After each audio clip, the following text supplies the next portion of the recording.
Hello everybody, it's me, Brayden, and I am once again in the Coaster Woods. Where's the Coaster Woods? Man, we did a whole freaking video about this. You gotta pay attention and stop asking stupid questions. No, but in all honesty, I hope you guys are having an absolutely wonderful new year. I hope your year was awesome, full of adventure, and lots of coasters. I know mine was. What's that? You want to hear me rant about how my year was? Well, you certainly came to the right place, because that's what I'm gonna do.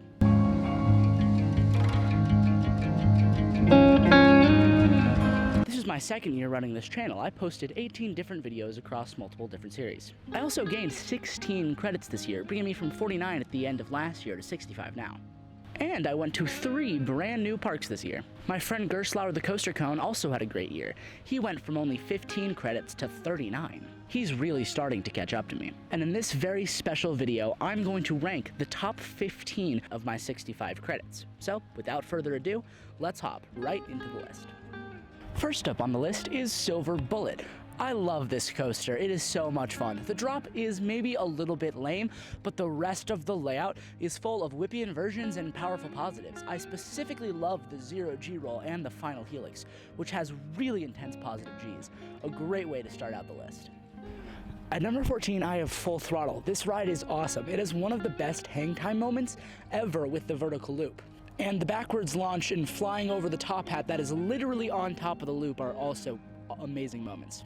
The ride does end a bit abruptly with the brakes literally being on the drop off the top hat, but it's still a worthy spot for number 14. Hang time is a fantastic coaster, and it was the perfect addition for knots. The vertical lift hill is a great way to kick off the ride, and all the inversions are super fun. It's an inversion machine. My favorite part of the ride has to be the little drop-off after the cutback. It is packed full of super sharp ejector airtime. And the actual drop in the back is also a fantastic moment full of airtime. All the inversions are also super fun as well. One of my favorites every time I visit Knott's. West Coast Racers is the definition of pure fun. It's not all that intense, but it is such a joy to ride. The wave turns after the launches are by far my favorite part, and I love the Mobius loop setup that allows you to basically have 2 rides in one. And it's just so much fun whenever a coaster is racing another train on another side. It's always a blast. Such a fun little coaster, definitely worthy of this spot. This is a great little GCI. It's packed full of airtime and the transitions throw you about a whole lot. It's hard to know where you're going next. It has that classic out-of-control wood coaster feeling that I absolutely adore. A very fun little coaster. Next up on the list is Apocalypse at Six Flags Magic Mountain.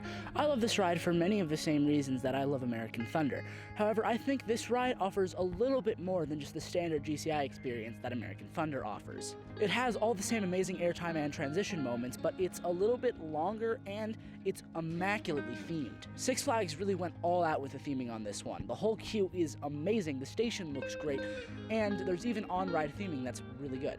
I also love the tunnels in this ride. It really adds to the experience. I just love whenever a ride has tunnels. It's always awesome. And the station flyby is just the cherry on top of all of it. It adds so much to the wait experience when you're in the station. Overall, an amazing coaster, definitely worthy of being in the top 10. Up next is Mr. Freeze, which is another nickname for me right now. It's really cold outside. This is a very unique ride. The backwards launch is super intense, and that's a theme that's carried over to the rest of the ride. The inverted top hat feels really weird. It has a ton of hang time and some really sweet laterals as you're twisting back down. All the valleys are super intense, and I love that backward spike getting launched up that thing. Getting launched up a spike is such a unique feeling that you pretty much can't get on any other coaster in the world.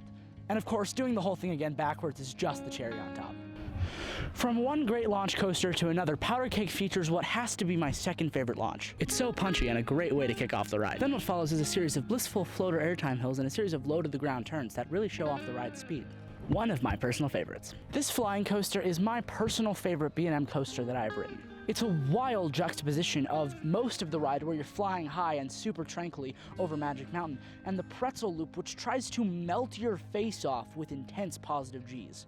That contrast can be jarring for some, but for me it's one of my favorite things about this coaster. This ride is an absolute beast. Time Traveler is so much fun. Overall, it's not overly intense, but there are some very intense moments, like the 100-foot drop out of the station and the switchback airtime hill. The fact that you're rotating throughout this layout elevates this ride in every way. I love that we get to live in a world where we have spinning coasters that are combined with thrilling layouts like this. The 95-foot tall loop. A 95-foot tall loop Is a great inversion filled with hang time, but my personal favorite is the corkscrew. On this ride, it feels like a backflip with the spinning motion, and it's just a very unique feeling on an inversion.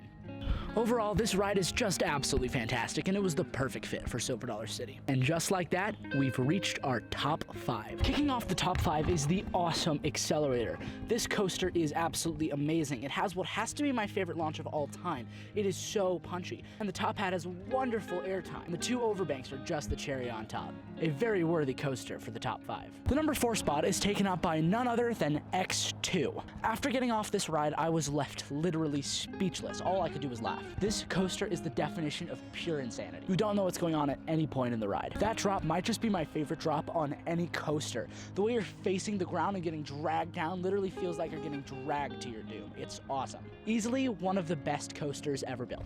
Just barely edging out X2 is another ride at Magic Mountain, Twisted Colossus. This RMC is an absolute beast. Like West Coast Racers, this ride is a Mobius loop coaster, which means you're actually kind of getting 2 rides in one. However, unlike West Coast Racers, it's not guaranteed to race every single time. But even when it doesn't, this ride is absolutely elite. It is an airtime machine.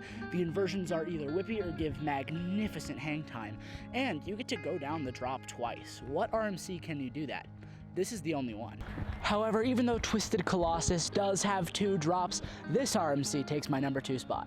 In my opinion, Outlaw Run does a few things better than Twisted Colossus, most importantly being the setting. Outlaw Run has maybe my favorite setting of any coaster ever. You fly through the woods on this thing. It's absolutely amazing. It also has that classic wood coaster feel that I love with the topper track. It adds to the out-of-control feeling of barreling through the woods. Speaking of barreling, that barrel roll finale is one of my favorite endings to a coaster, probably my favorite. When the coaster is running fast, the inversions are whippy and give decent lateral. When the coaster is running a bit slower, it gives some of the best hang time on any coaster ever. 100% one of the best wooden coasters ever built. But not the best. Well, maybe. Quite honestly, Outlaw Run and a few of the other coasters in my top 5 might be objectively better rides than my number 1 pick. But this coaster just means so much to me that I can't put it anywhere else in the number 1 spot. And that ride is Ghost Rider. This coaster is insane. It's incredibly long and has some amazing airtime moments, as well as some of the best laterals of any ride in the world. And of course, it has that wood coaster feeling that I absolutely adore. It's a legend, but not the legend. That's a different coaster. This ride just means so much to me. It's the ride that got me into coasters, and I wouldn't be making these videos without it. So once again, it's my number 1 coaster. And look at that, dude. I don't know if you can see, but the sun's coming out. That's pretty cool. Needed that. It's been a very cold and cloudy day. And just like that, my top 15 has come to an end. Thank you guys so much for watching and watching all my videos this year. It seriously means so much to me. If you guys like this video, make sure to give it a like just so I can know. And also, make sure to comment your top 15 or top 10 or whatever down below in the comments. I'd love to see it. I hope you guys all have an absolutely wonderful new year. I personally cannot wait until next year. I have some awesome stuff coming, so make sure to stay tuned for that. Thank you guys so much for sticking with me through 2023, and here's to an awesome 2024. Thank you guys so much. All right, bye now. See you next year.